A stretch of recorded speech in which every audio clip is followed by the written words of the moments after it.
Hello student, कैसे हैं आप सब। उम्मीद करता हूँ आप सब अच्छे होंगे, मस्त होंगे, बेहतर होंगे, आपकी पढ़ाई बेहतर चल रही होगी। 11th क्लास के फिजिक्स में बच्चों आज हम चर्चा करेंगे संघट्ट और संघट्ट के प्रकार। संघट्ट का मतलब क्या होता है? दो पिंडों का आपस में टकराना, यानी दो पिंड आपस में टकराते हैं या दो पिंड आपस में अंतर क्रिया करते हैं तो ये जो प्रक्रिया है वो संघट्ट कहलाती है। या कि दो पिंड आपस में एक दूसरे के संपर्क में आते हैं तब पर भी ये संघट्ट कहलाते हैं। सिंपल है। व्यापक रूप से दो पिंडों के बीच अल्प समय के लिए पारस्परिक अंतरक्रिया होना ही संघट्ट कहलाता है। क्या पढ़ेंगे? संघट्ट। संघट्ट की परिभाषा लिख लो आप लोग कि हम यदि इसकी परिभाषा लिखे कि दो पिंडों के बीच अल्प समय के लिए पारस्परिक अंतरक्रिया का होना संघट्ट कहलाता है। जैसे मैं यहां पर ये वस्तु है, इससे मैं इसको ऐसा धक्का दे दिया, संघट्ट हो गया, टक्कर हो गया, कोई दिक्कत नहीं है। दोनों ये टक्कर हो गए, ये संघट्ट है बच्चों, ये संघट्ट है। समझ रहे हो? ये लो, दोनों हाथ से मैं इन दोनों पेन के कवर को धक्का दे रहा हूं, ये संघट्ट है। अल्प समय के लिए दो पिंड। अब ये मत कहना कि सर पिंड तो हम पृथ्वी को बोलते हैं, पिंड तो हम सूर्य को बोलते हैं। अरे कोई दो वस्तु लेकर चलो।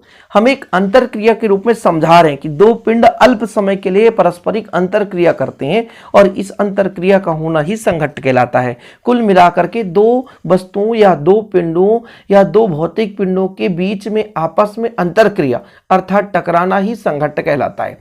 ये जो संघट्ट होता है बच्चों तीन प्रकार से होता है। एक प्रत्यास्थ संघट्ट, इलास्टिक कोलिजन जिसे बोलते हैं, और अप्रत्यास्थ संघट्ट और पूर्णतः अप्रत्यास्थ संघट्ट। तीनों एक साथ हम बात करेंगे, तीनों को एक साथ लेकर चलेंगे, कोई भी डाउट नहीं होगा। बस थोड़ा सा आप लोग सहयोग करेंगे। सहयोग का मतलब है अंत तक देखेंगे। तो पहला हमारा प्रकार है प्रत्यास्थ। क्या है? प्रत्यास्थ संघट्ट। ठीक है, प्रत्यास्थ संघट्ट। दूसरा जो हमारा है वो अप्रत्यास्थ संघट्ट।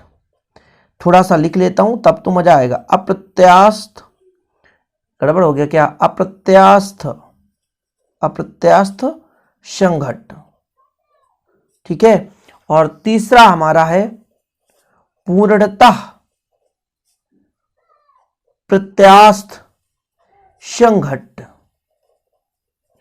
ये हम तीनों को एक साथ चर्चा करेंगे, बिल्कुल चिंता ना करें। पहले हम बात करेंगे प्रत्यास्थ संघट्ट के बारे में।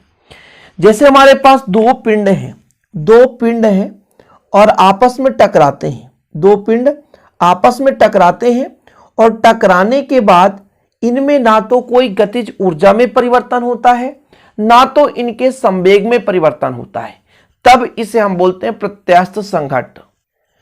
मतलब दो पिंड आपस में अल्प समय के लिए पारस्परिक अंतरक्रिया करेंगे, आपस में मिलेंगे, लेकिन मिलने से उन पे जितना ज्यादा इफेक्ट कुछ नहीं पड़ेगा जिसके कारण उनकी गतिज ऊर्जा बदल जाए या संवेग। संवेग क्या होता है? द्रव्यमान गुणे वेग। मतलब वेग में भी परिवर्तन ना हो और उसकी गतिज ऊर्जा में भी कोई परिवर्तन नहीं। जो गति कर रहा है उसी गति के हिसाब से गति करता जाए। जैसे कांच की दो गोलियां हैं, आपस में टकरा जाती हैं तो टकराने के बाद उतना कुछ इफेक्ट नहीं पड़ता, धीरे से चलती रहती हैं। इसी प्रकार से हाथी दांत की गोलियां हैं, दो छोटी छोटी गोलियां हैं और जैसे गैस के अणु आपस में टकराते हैं उसी हिसाब से अपने बिल्कुल मदमस्त होकर के गति करते रहते हैं। उन्हें ये हल्का फुल्का टक्कर से कोई फर्क नहीं पड़ता, ना तो उनकी गतिज ऊर्जा में परिवर्तन होती है ना तो उनके संवेग में परिवर्तन होता है। सिंपल है, समझ रहे हो? थोड़ा बहुत धक्का मुक्का खाए फिर गति करना शुरू करती। तो ये जो संघट्ट है वो प्रत्यास्थ संघट्ट कहलाता है। समझ रहे? कुछ चीजें समझना पड़ेगा, काल्पनिक चीजें अपने मन में कल्पना करो। हाँ, कांच की दो गोलियां हैं। हम लोग बचपन में दो दो कांच के गोलियों से खेलते थे ना, जिसे बोलते हैं बंटी। अब आपके इधर क्या बोलते हैं मुझे नहीं पता। वो कांच की गोलियां हैं, आपस में थोड़ी वो टकरा भी जाएंगी ना, कोई दिक्कत नहीं, उनके रेखीय संवेग में कोई परिवर्तन नहीं होगा, उनकी गतिज ऊर्जा में कोई परिवर्तन नहीं होगा। तो जब इस स्थिति में संघट्ट होता है कि उनका संवेग नियत रहे, वो भी रेखीय संवेग, कोणीय संवेग की बात नहीं कर रहा हूं, रेखीय संवेग नियत रहे, साथ साथ गतिज ऊर्जा संरक्षित रहे, तो ये हमारा जो संघट्ट है वो प्रत्यास्थ संघट्ट कहलाता है।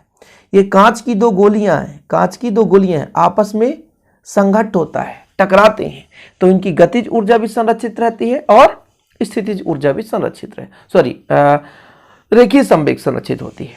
तो इसके दो गुण भी तैयार हो जाएंगे कि प्रत्यास्थ संघट्ट में एक तो रेखीय संवेग संरक्षित और दूसरा आपका गतिज ऊर्जा संरक्षित रहता है। तीसरा इसमें यह होता है कि भाई साहब पिंडों द्वारा एक दूसरे, जैसे कोई टक्कर होता है तो एक पिंड दूसरे पर बल लगाता है, दूसरा पिंड पहले पर लगाता है। तो पिंडों द्वारा एक दूसरे पर आरोपित बल संरक्षी बल होता है। संरक्षी बल का मतलब क्या होता है? जो पथ के स्थिति पर डिपेंड नहीं करता, मार्ग पर डिपेंड नहीं करता, वो संरक्षी बल कहलाता है।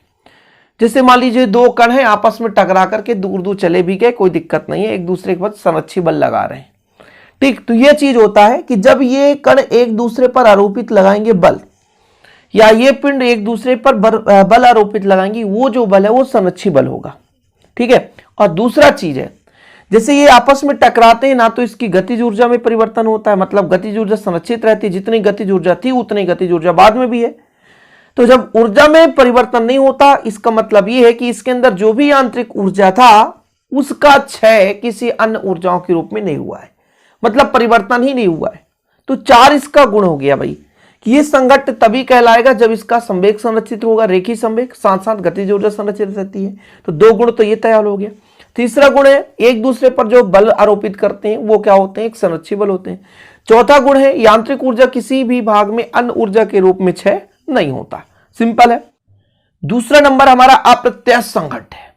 अप्रत्यास्थ संघट्ट में क्या होगा, थोड़ा समझने की कोशिश करेंगे कि 2 पिंड ही है यहाँ पे, आप हमारे पास 2 पिंड है, 2 पिंड आपस में टकराएंगे, ये पिंड इस पर लगाएगा बल, ये पिंड इस पर लगाएगा।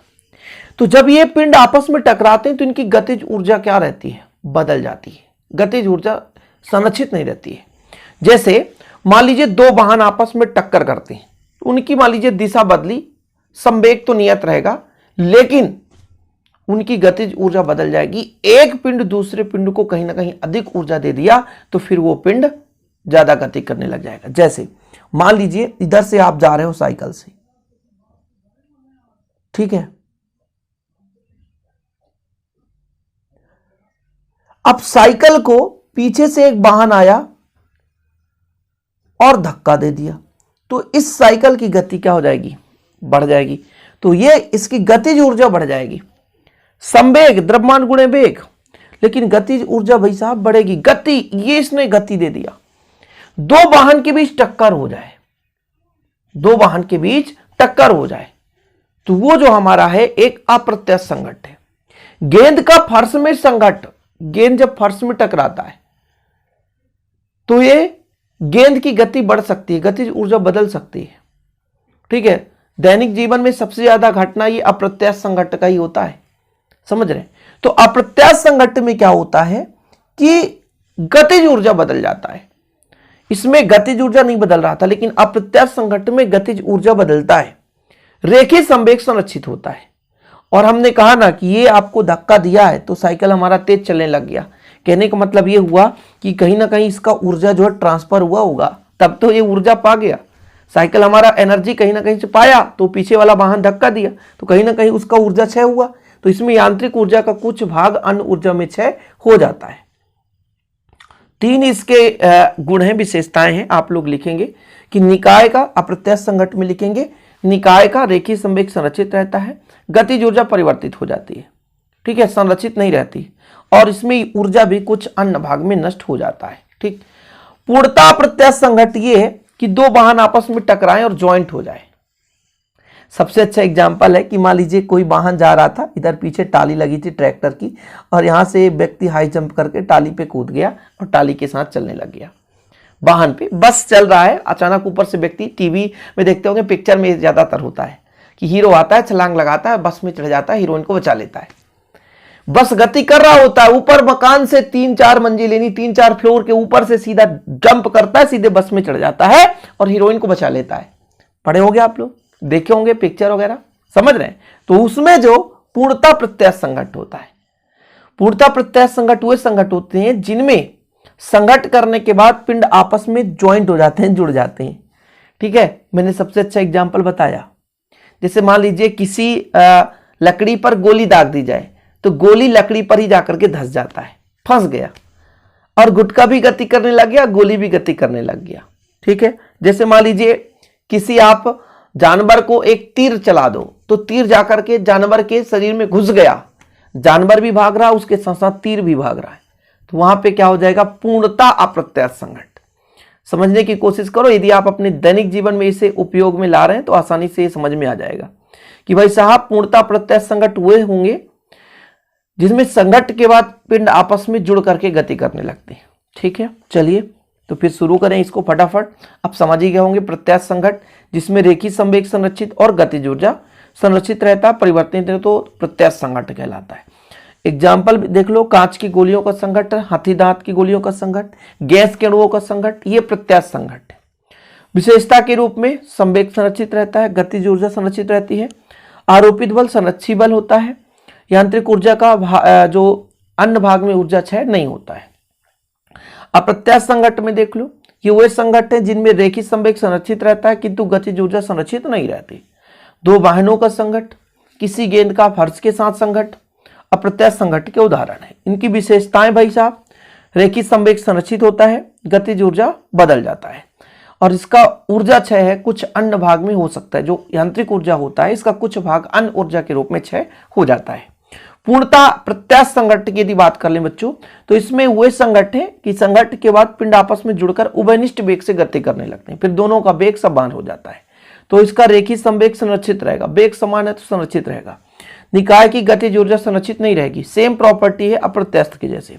संघट्ट करने वाले पिंड आपस में चिपक जाते हैं, जुड़ जाते हैं। इस संघट्ट में गतिज ऊर्जा का अधिकतम क्षय होता है किंतु संपूर्ण ऊर्जा क्षय नहीं होती, कुल मिलाकर के मैक्सिमम रूप से ऊर्जा क्षय हो सकता है। ठीक है, तो इस प्रकार से आज तीनों संघट्ट को आपने समझा, प्रत्यास्थ संघट्ट, अप्रत्यास्थ संघट्ट, पूर्णता अप्रत्यास्थ संघट्ट। उम्मीद करता हूं ये सेशन आपको पसंद आएगा, पसंद आए तो लाइक करके शेयर करें और इसका हैंड रिटन नोट्स लेना तो कांटेक्ट कर सकते हैं 9685299149, 9685299149। ओके, ये पर्सनल नंबर है बच्चों, इस पर आप कांटेक्ट करके 100 रुपीज चार्ज है 1 सब्जेक्ट के, बेहतर रूप से हैंड रिटन नोट्स आप ले सकते हैं। ओके, जय हिंद, वंदे मातरम।